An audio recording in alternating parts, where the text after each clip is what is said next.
오늘은 히브리서 11장 3절 말씀을 함께 나눠보겠습니다. 히브리서 11장 3절 말씀 제가 봉독해 드리겠습니다. 믿음으로 모든 세계가 하나님의 말씀으로 지어진 줄을 우리가 아나니 보이는 것은 나타난 것으로 말미암아 된 것이 아니니라. 아멘. 히브리서의 사도는 환난과 어려움으로 그리스도를 믿는 믿음을 버리고 유대교로 다시 돌아가려는 유대인 그리스도인들에게 끝까지 인내할 것을 권면하면서 오직 의인은 믿음으로 말미암아 산다는 하박국 선지자의 말을 인용했습니다. 그리고 이어서 믿음으로 사는 것이 어떤 것인지 옛 선진들의 삶을 예로 들어 구체적으로 가르칩니다. 그 첫 마디는 믿음은 바라는 것들의 실상이요 보지 못하는 것들의 증거니 선진들이 이로써 증거를 얻었다는 것이었습니다. 지금은 보이지 않아 경험할 수 없으니 손에 쥐지 못하고 멀리서 바라보고 기다릴 수밖에 없는 복음의 실체에 대해 그 시대의 사람들은 믿음으로써 증거를 받았다는 것입니다. 이런 믿음이 믿는 자의 안팎에서 구체적으로 어떻게 드러나는지 그 다양한 모습과 능력에 대해 히브리서의 사도는 이렇게 알려주고 있습니다. 믿음으로 모든 세계가 하나님의 말씀으로 지어진 줄을 우리가 아나니 보이는 것은 나타난 것으로 말미암아 된 것이 아니니라. 창조를 예로 들어 설명하고 있습니다. 믿음으로 안다라고 말하고 있습니다.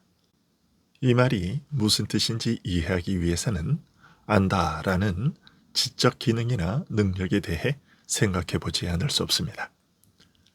로마서 1장은 사람이 죄로 오염된 탓에 사람의 지적인 기능도 제 기능을 발휘하지 못하고 진리를 오히려 거짓으로 바꿔버리는 오류를 범한다고 말합니다. 스스로 지혜롭다고 우쭐해하지만 사실은 진리와 거짓을 분별하는 것조차 제대로 감당하지 못하는 것이죠. 그래서 유대교의 허탄한 이야기 등 진리를 배반하는 자들의 가르침에 대해 말하기를 저희 깨닫는 마음과 양심이 더러워졌다고 말하는 것입니다. 바로 이런 이유 때문에 로마서는 신자를 향해 권하되 이 세대를 본받지 말고 끊임없이 변화를 받되 제일 먼저 깨달아 아는 기능, 무엇을 파악하여 이해하는 지적 기능이 날마다 새롭게 되어 하나님의 뜻을 분별하라고 말하는 것입니다. 그래서 주께서 성령을 통해 우리의 깨닫는 마음을 열어주시면 하나님의 말씀을 깨달아 이해하게 되는 것입니다. 오늘 말씀에서 믿음으로 우리가 안다라고 말한 그 지식은 바로 신자가 경험하는 이런 독특한 지식을 가리킵니다. 믿음으로 깨달아 알게 되는 지식의 신뢰를 들어 말하되 믿음으로 모든 세계가 하나님의 말씀으로 지어진 줄을 우리가 아나니 보이는 것은 나타난 것으로 말미암아 된 것이 아니니라 라고 말합니다. 존재하는 모든 것은 하나님의 말씀으로 즉 로고스인 아들로 말씀하심으로써 생겨난 만큼 이것은 우리에게 나타나 보여 감각하고 경험할 수 있는 그런 것들로 말미암지 않았다는 것입니다. 곧 우리의 감각과 경험을 초월한 어떤 것이 보이는 것, 즉 경험 가능한 것을 존재하게 했다는 것입니다. 이런 지식은 믿음으로 알게 되는 지식의 대표적인 예라는 것입니다. 하나님께서 만물을 창조하신 일에서 우리가 감각하고 경험할 수 있는 것은 지음받은 세계에 속한 것들 뿐이며 그 외의 것은 모두 우리의 경험을 초월하는 저 너머에 속한 것들입니다. 이것을 가리켜 보이는 것은 나타난 것으로 말미암아 된 것이 아니니라고 말하는 것입니다. 우리의 감각과 경험을 초월하여 그 너머에 있는 것이 우리가 경험하는 이런 세계로 존재하게 되었다는 것입니다. 그리고 이런 지식은 오직 믿음으로 알게 되는 지식이라고 말하고 있습니다.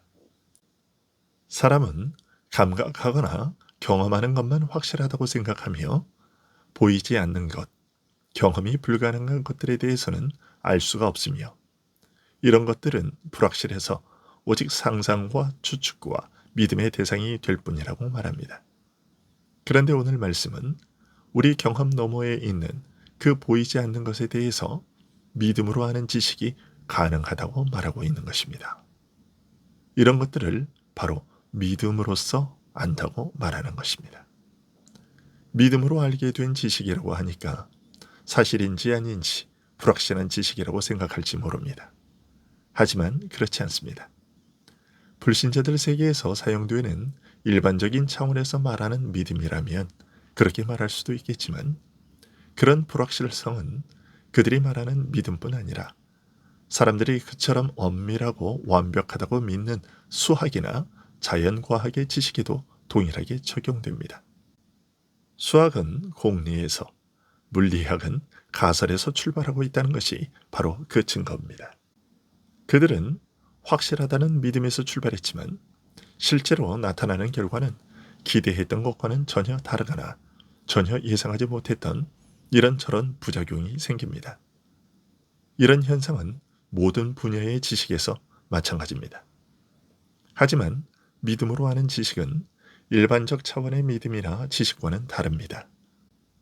비록 사람에게 부여하신 지적 기능을 사용하기는 하지만 죄로 오염되어 더러워지고 손상된 기능을 성령께서 친히 정결하게 하시고 온전하게 하셔서 본래의 목적과 기능에 따라 진리를 파악하여 깨닫고 이해하게 하시기 때문입니다.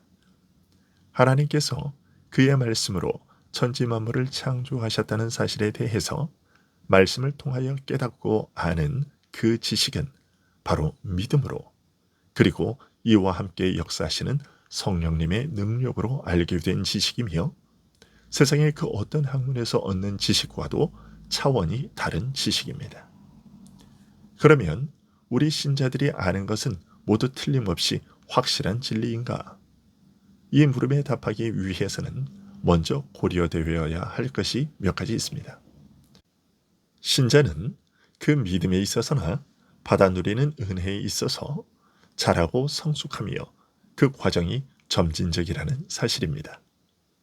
성령께서 우리의 지적인 부분을 포함하여 정서와 감정과 행실에 이르기까지 모든 부분을 죄의 더러움에서 씻어 정결하게 하시며 죄로 손상된 것을 고쳐 온전케 하시는 것이 사실입니다. 하지만 이것이 한순간에 다 이루어지는 것이 아니라 평생에 걸쳐 점진적으로 이루어집니다. 그래서 신자라 할지라도 그가 아는 지식에 있어서 더 자라서 성숙해져야 할 부분이 있습니다. 아직 모자라고 불완전한 모습이 여전히 남아있는 것이지요. 다만 지금은 거울로 보는 것 같이 희미한 것에서 벗어나 온전하게 알게 될 날을 기다리는 것입니다. 이렇게 말하면 다음과 같은 질문을 던질 수도 있습니다. 일반적 차원의 지식이나 믿음으로 하는 지식이나 둘 다 그렇게 완전하지 못하다면 굳이 구별하거나 우열을 말할 필요가 있는가? 라는 것입니다. 하지만 그 둘 사이에는 근본적이고 원칙적인 차이, 질적으로 다른 차이가 있습니다.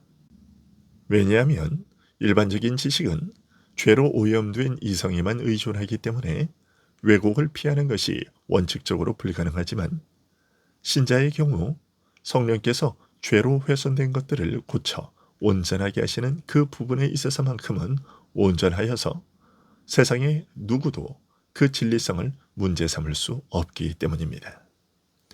이런 점을 기억하고 신자는 자신이 아는 지식에 대해 늘 겸손함을 잃지 말아야 합니다. 나는 아직 아는 것이 온전치 못한 사람이다. 내가 혹시 부족하거나 잘못 알고 있는 것은 아닌가 하면서 자신을 돌아보는 조심성이 필요합니다. 그럼에도 우리 신자가 믿음으로 아는 그 지식은, 성령께서 깨달아 알게 하시는 그 지식은 세상의 모든 지식이 미치지 못하는 완전한 지식이라는 사실은 변함이 없습니다. 믿음으로 아는 지식은 겉으로 보면 일반적인 지식과 비슷하게 보일지 모르지만 실제로는 차원이 다른 것입니다. 신자와 불신자, 그들이 아는 지식에는 이런 원칙적인 차이, 건널 수 없는 틈과 거리가 있습니다. 기도하겠습니다.